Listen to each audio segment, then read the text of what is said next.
God prepares to attack Babylon. The prophecy will be fulfilled. Revelation chapters 17 through 18 concerns the very end. The remainder of Revelation is dominated by two female figures. One, a filthy prostitute, and the other, a pure bride. Neither is a person. Both are personifications. They represent cities. Watch this video to the end and find out the worst event on this earth and the scariest judgment in the Bible. The title, A Tale of Two Cities, could be used. Babylon and Jerusalem, the city of man and the city of God are their names. We'll look at the former. Revelation chapter 14 verse 8. A second angel followed and said, Fallen, fallen is Babylon the Great, which made all the nations drink the maddening wine of her adulteries. The great city split into three parts, and the cities of the nations collapsed. God remembered Babylon the Great and gave her the cup filled with the wine of the fury of his wrath. Revelation chapter 16 verse 19.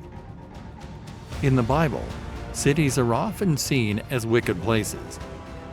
The initial reference, which is usually crucial, links them to Lamech's line of weaponry and the production of mass destructive weapons. They concentrate people, and hence sinners, and thus sin.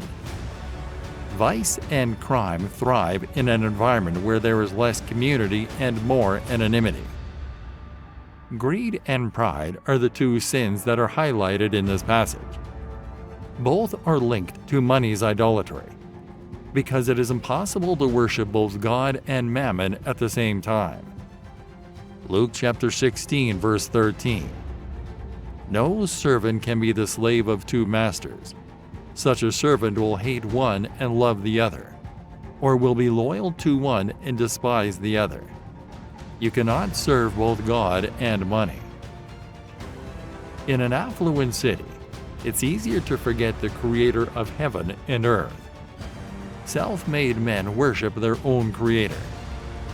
Buildings are often memorials to human ambition and achievement, demonstrating arrogance. The Tower of Babel, located by the Euphrates River and positioned on the route between Asia, Africa, and Europe, was built on the belief that the strongest individuals would prevail, as championed by Nimrod, a formidable hunter of animals and a powerful warrior among men. The tower was supposed to be the world's tallest man-made building, as a powerful statement to both men and God. The expressed intention to make a name for ourselves. Genesis chapter 11 verse 4. Then they said, Come, let us build ourselves a city, with a tower that reaches to the heavens, so that we may make a name for ourselves. Otherwise we will be scattered over the face of the whole earth. God judged this presumption by granting its inhabitants the gift of tongues. But the simultaneous removal of their common speech brought unintelligible bedlam, from which we derive the verb babble. Note that at Pentecost this did not happen, for the same gift brought unity. Acts chapter 2 verse 44. All the believers were together and had everything in common. When Nebuchadnezzar, a brutal tyrant who slaughtered babies, animals, and even trees when conquering new territory, this city became the seat of a great and strong kingdom. Habakkuk chapter 2 verse 17. For the violence done to Lebanon will cover you, and the plunder of beasts which made them afraid, because of men's blood and the violence of the land and the city, and of all who dwell in it. In the meantime, Israel's King David had built Jerusalem as his capital. It was not, however, in a strategic location for trade, because it was not near the sea, a large river, or a significant road. It was nevertheless the city of God, the site where he chose to live among his people, at first in the tent Moses assembled, later in the temple Solomon built. The greatest threat to Jerusalem was Babylon.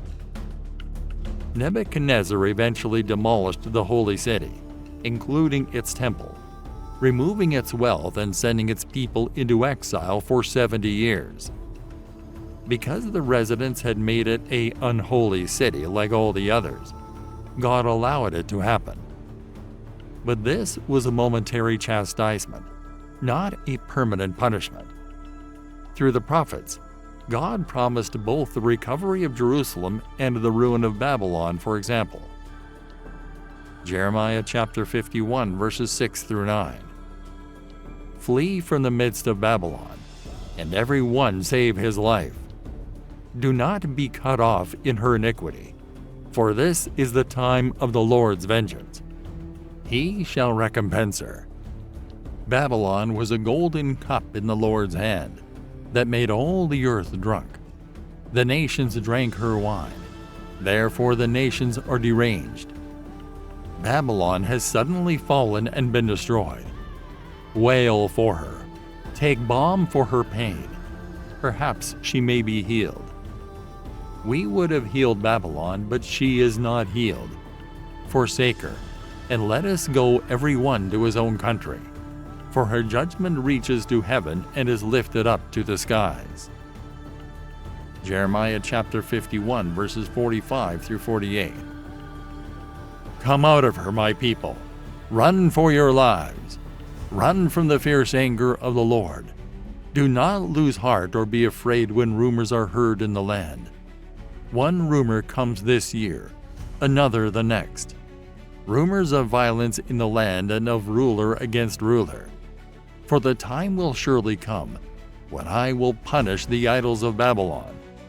Her whole land will be disgraced, and her slain will all lie fallen within her. Then heaven and earth and all that is in them will shout for joy over Babylon. Isaiah chapter 13, verses 19 through 20. And Babylon, the glory of kingdoms, the beauty of the Chaldees' excellency, shall be as when God overthrew Sodom and Gomorrah. It shall never be inhabited, neither shall it be dwelt in from generation to generation. Neither shall the Arabian pitch tent there, neither shall the shepherds make their fold there.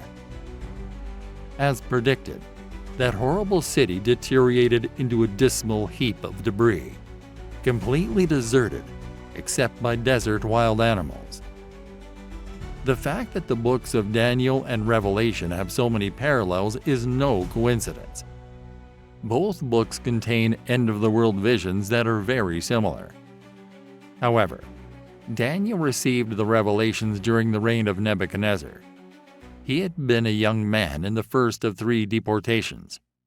He had seen the future trajectory of world empires up to and beyond the time of Christ, to the very end of history, the reign of Antichrist, the millennial rule, the resurrection of the dead, and the day of judgment. The Babylon described in the book of Revelation is definitely going to be a commercial hub, a place where people can get and spend money. Notice how traders are affected by its demise. And the merchants of the earth weep and mourn for her, since no one buys their cargo anymore. Cargo of gold, silver, jewels, pearls, fine linen, purple cloth, silk, scarlet cloth, all kinds of scented wood, all kinds of articles of ivory, all kinds of articles of costly wood, bronze, iron, and marble, cinnamon, spice, incense, myrrh, frankincense, wine, oil, fine flour, wheat, cattle and sheep, horses and chariots and slaves, that is, human souls.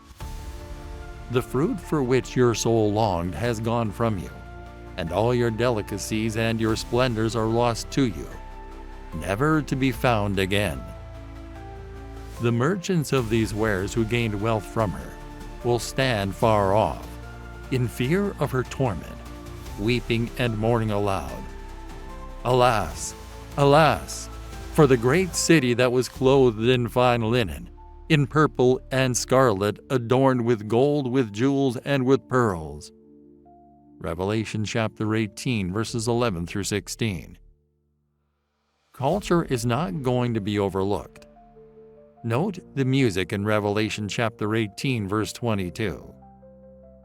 And the sound of harpists and musicians, of flute players and trumpeters, will be heard in you no more. And a craftsman of any craft will be found in you no more. And the sound of the mill will be heard in you no more.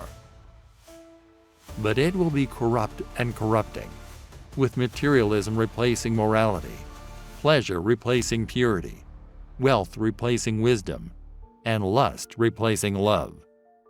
The simile of the harlot is peculiarly appropriate, giving anyone what they want in exchange for money. We've only looked at the lady, but she rides a beast, which has 7 heads and 10 horns, plainly representing a political union. We are not told who they are, nor are we given many details about them. They are powerful men, yet they don't have any land to rule over. Their power comes from the beast, presumably the Antichrist, to whom they will pledge complete devotion. Above all, they'll be openly anti-Christian, declaring war on the Lamb, chapter 17, verse 14, and those with him, presumably because their consciences will be pricked. Revelation chapter 17, verse 14. They will wage war against the Lamb, but the Lamb will triumph over them, because he is Lord of lords and King of kings, and with him will be his called, chosen, and faithful followers. But Babylon is doomed. She and they will fall. Their days will be numbered. The incredible manner in which this is accomplished is absolutely plausible in today's environment. This situation is not impossible to foresee, given that the majority of the world's business will be in the hands of 300 mega corporations.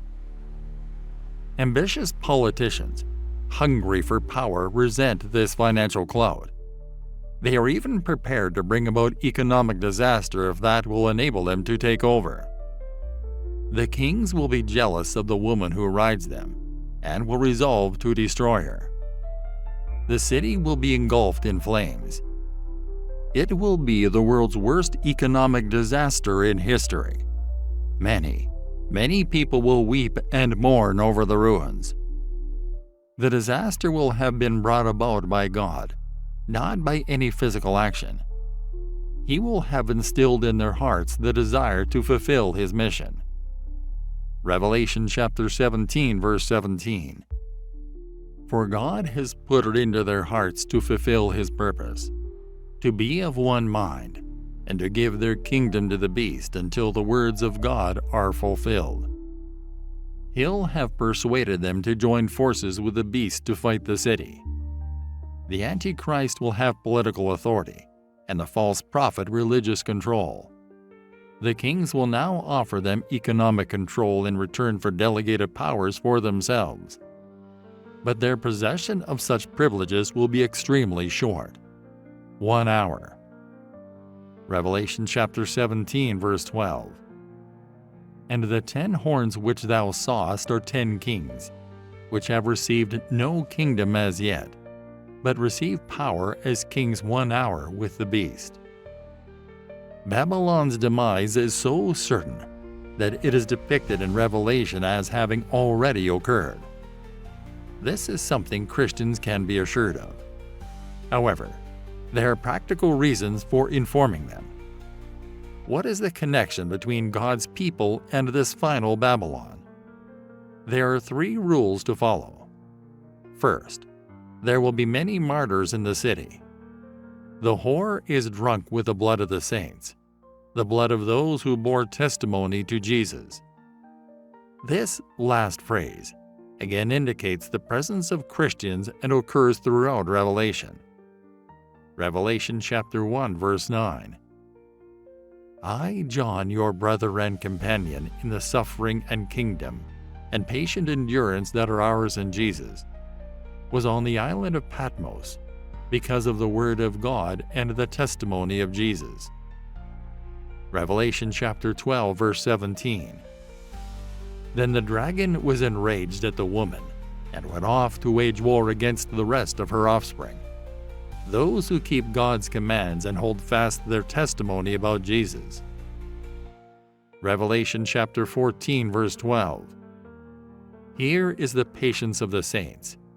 Here are those who keep the commandments of God and the faith of Jesus.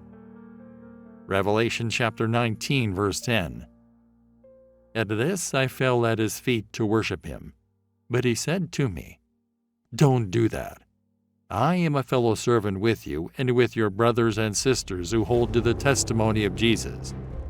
Worship God, for it is the spirit of prophecy who bears testimony to Jesus." In a city devoted to immorality, pious people have no place. A conscience is something that the community does not desire. Second, Christians are instructed to come out of her my people, so that you will not share in her sins, so that you will not receive any of her plagues, for her sins are piled up to heaven, and God has remembered her crimes.